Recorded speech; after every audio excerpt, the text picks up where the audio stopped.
महाराष्ट्र में हनुमान चालीसा पर मचा घमासान। मातोश्री के बाहर अमरावती से निर्दलीय सांसद नवनीत राणा के हनुमान चालीसा के पाठ के ऐलान के बाद बवाल बढ़ा। नवनीत राणा के घर के बाहर लगी पुलिस बैरिकेडिंग।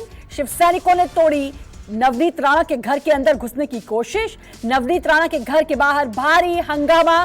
शिव सैनिकों ने लगाए अमरावती वापस जाओ के नारे।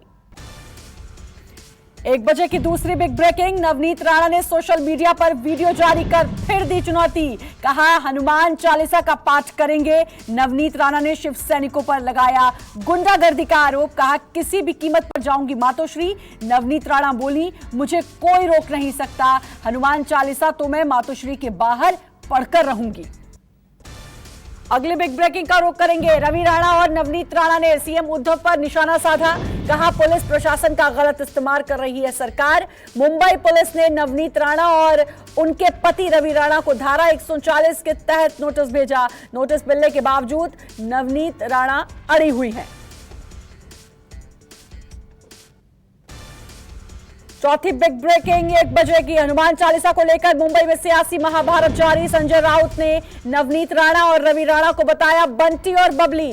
कहा माहौल खराब करने की कोशिश की जा रही है। शिवसेना सांसद संजय राउत ने मीडिया से कहा हनुमान चालीसा का पाठ करना और रामनवमी मनाना आस्था का विषय है, ना कि दिखावे का।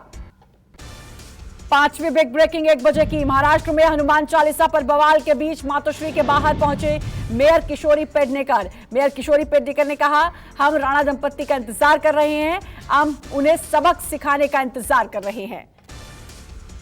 1 बजे की छठी बिग ब्रेकिंग। मुंबई में हनुमान चालीसा के जाप को लेकर विवाद अब गर्मा गया है। नोटिस के बाद भी राणा दंपत्ति अपने फैसले पर अड़े हैं। राणा दंपत्ति के मातोश्री के बाहर हनुमान चालीसा पढ़ने के ऐलान के बाद शिवसेना प्रवक्ता प्रियंका चतुर्वेदी बोली मातोश्री में महाप्रसाद मिलेगा। 1 बजे की 7वीं बिग ब्रेकिंग। मुंबई में बीजेपी नेता मोहित कंबोज की गाड़ी पर हमला हुआ। मातोश्री के पास कलानगर इलाके में कंबोज की गाड़ी पर हमला किया गया। बीजेपी का आरोप शिव सैनिकों ने किया हमला। मुंबई पुलिस किसी पार्टी की गुलाम नहीं, जल्द से जल्द आरोपी शिव सैनिकों पर कार्रवाई करे। बीजेपी ने कहा शिव सैनिकों से डरेंगे नहीं बीजेपी कार्यकर्ता, हम चुप नहीं बैठेंगे। 1 बजे की अगली बिग ब्रेकिंग यानी कि 8वीं बिग ब्रेकिंग। केंद्रीय गृह मंत्री अमित शाह पहुंचे पटना। सीएम नीतीश कुमार ने किया स्वागत। पटना में अमित शाह और नीतीश कुमार की मुलाकात हुई। एयरपोर्ट पर स्वागत के बाद दोनों की मीटिंग हुई। केंद्रीय गृह मंत्री अमित शाह भोजपुर के जगदीशपुर पहुंचेंगे और एक जनसभा को भी वहां वो संबोधित करेंगे। इसी के साथ 1 बजे की 9वीं बिग ब्रेकिंग का रुख करेंगे। अलवर में 300 साल पुराना शिव मंदिर तोड़ने पर अब हंगामा बढ़ गया है। बीजेपी की 5 सदस्यीय टीम अलवर पहुंची। अलवर मंदिर ढहाने की जांच करेगी। बीजेपी कमेटी कल से ही धरने पर किरोड़ी लाल मीणा भी है। और 1 बजे की 10वीं बिग ब्रेकिंग का रुख करेंगे। अलवर में मंदिर तोड़ने के मामले में किरोड़ी के निशाने पर आए सीएम गहलोत। किरोड़ी लाल मीणा बोले गहलोत साहब देश भर में चल रहे बुलडोजर की खिलाफत करते हैं और खुद यहां बुलडोजर चलवाते हैं। 1 बजे की अगली बिग ब्रेकिंग 11वीं बिग ब्रेकिंग का रुख करेंगे। अलवर घटना को लेकर मायावती ने अपनी प्रतिक्रिया दी। कांग्रेसी राज में अतिक्रमण की आड़ में मंदिर तोड़ना तो कहीं बीजेपी शासित राज्य में दूसरे धर्म के स्थलों को नुकसान पहुंचाया जा रहा है। मायावती बोली ये सब घिनौनी राजनीति नहीं तो और क्या है, इससे हमारा संविधान कमजोर होगा, ये सब तुरंत बंद होना चाहिए। 1 बजे की 12वीं बिग ब्रेकिंग। बीजेपी अध्यक्ष जेपी नड्डा के हिमाचल दौरे का आज दूसरा दिन। जेपी नड्डा ले रहे हैं पार्टी कार्यकर्ताओं और अधिकारियों संग बैठक। विधानसभा चुनाव से पहले नड्डा ने हिमाचल प्रदेश में अपनी पूरी ताकत झोंक दी। कल जेपी नड्डा ने कांगड़ा में भव्य रोड शो किया। जेपी नड्डा ने कांग्रेस पर जमकर निशाना साधा। कहा कांग्रेस ने हमेशा हिमाचल का हक छीना, हिमाचल को जो मिलना चाहिए था वो नहीं दिया गया। 1 बजे की अगले बिग ब्रेकिंग का रुख करेंगे। नड्डा के बाद आज केजरीवाल का कांगड़ा में शक्ति प्रदर्शन। 1 महीने में ही हिमाचल प्रदेश में दूसरी बार पहुंच रहे हैं अरविंद केजरीवाल। थोड़ी देर में कांगड़ा के चंबी मैदान में केजरीवाल करेंगे जनसभा। कर सकते हैं लोगों से बड़े वादे। 1 बजे की चौदहवीं बिग ब्रेकिंग का रुख करेंगे। पीएम नरेंद्र मोदी कल जम्मू कश्मीर के दौरे पर रहेंगे। अनुच्छेद 370 खत्म किए जाने के बाद यह उनका पहला दौरा होगा। पीएम मोदी सांबा जिले में पंचायती राज दिवस पर होने वाले कार्यक्रम में शामिल होंगे। उनके साथ उपराज्यपाल मनोज सिन्हा, ग्रामीण विकास पंचायती राज मंत्री गिरिराज सिंह भी होंगे। वहीं पीएम के दौरे से पहले खुफिया एजेंसियों के अलर्ट के बाद इंटरनेशनल सीमा और रिहायशी इलाकों में अब सुरक्षा कड़ी कर दी गई है। 1 बजे की 15वीं बिग ब्रेकिंग का रुख करेंगे। श्रीनगर में एक बार फिर कश्मीरियों पर हमला किया गया।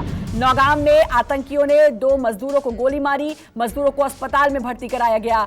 हाल ही में टारगेट किलिंग की गई कई वारदातें हुई हैं। आतंकी हमले को लेकर कश्मीरी लोगों में दहशत बढ़ी। श्रीनगर और आसपास के इलाकों में सुरक्षा बलों ने गश्त भी बढ़ाई है। इसी के साथ 1 बजे की अगली बिग ब्रेकिंग, सुंजवा में आतंकी हमले का एक और सीसीटीवी फुटेज सामने आया। सीसीटीवी में दिखा कि कैसे आतंकियों ने बस पर ग्रेनेड दागे। कल तड़के बस पर बाइक सवार आतंकियों ने हमला किया। सीसीटीवी में पूरी वारदात कैद हुई।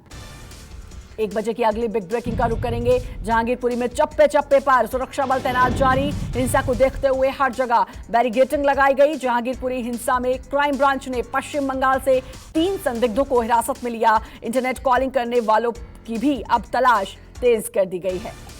1 बजे की 18वीं बिग ब्रेकिंग, जहांगीरपुरी हिंसा के मुख्य आरोपी अंसार समेत अन्य के खिलाफ ईडी ने केस दर्ज किया। दिल्ली पुलिस कमिश्नर ने लिखी थी चिट्ठी। पुलिस कमिश्नर ने ईडी से चिट्ठी लिखकर कहा था अंसार पर पीएमएलए के तहत हो एक्शन। ईडी से जांच की सिफारिश 21 अप्रैल को की गई थी। और 1 बजे की 19वीं बिग ब्रेकिंग, दिल्ली में तेज होगा अतिक्रमण विरोधी अभियान। पूर्वी दिल्ली नगर निगम के मेयर ने किया अतिक्रमण विरोधी अभियान और तेज किए जाएंगे। दक्षिणी दिल्ली नगर निगम के मेयर मुकेश सूर्यन बोले, सार्वजनिक भूमि से अतिक्रमण हटाने की रणनीति बनाने के लिए नियमित बैठकें की जा रही हैं। और इसी के साथ अगली बिग ब्रेकिंग, 20वीं बिग ब्रेकिंग, यूपी के प्रयागराज से एक ही परिवार के 5 लोगों की हत्या का सनसनीखेज मामला सामने आया है। धारदार हथियार से दंपत्ति के साथ उनकी बेटी, बहू और 2 साल की पौत्री की हत्या की गई और हत्यारों ने वारदात को अंजाम देने के बाद घर के एक कमरे में आग लगाई। मौके पर पहुंची पुलिस ने शवों को कब्जे में ले लिया है और जांच शुरू कर दी है। और 1 बजे की 21वीं बिग ब्रेकिंग, रूस ने फिर से प्रतिबंधित हथियारों का इस्तेमाल करना शुरू कर दिया है। खबर है कि डोनेस्टिक में रूसी सेना ने क्लस्टर बम का इस्तेमाल किया। यूक्रेन के मुताबिक रूस की तरफ से डोनेस्टिक के स्लोवियांस्क में रिहायशी इलाके पर क्लस्टर बम गिराए गए हैं, जिसमें कई इमारतें तबाह हो गई। वहीं इस हमले में कई लोगों के मारे जाने की भी खबर है। नमस्कार, मैं हूं मानक गुप्ता। अगर आपको हमारा ये वीडियो पसंद आया हो तो इसे लाइक और शेयर जरूर करें। और हां, हमें सब्सक्राइब और फॉलो करना ना भूलें ताकि आप देश और दुनिया की कोई खबर मिस ना करें। तो जुड़े रहिए हमारे साथ और देखते रहिए न्यूज़ 24।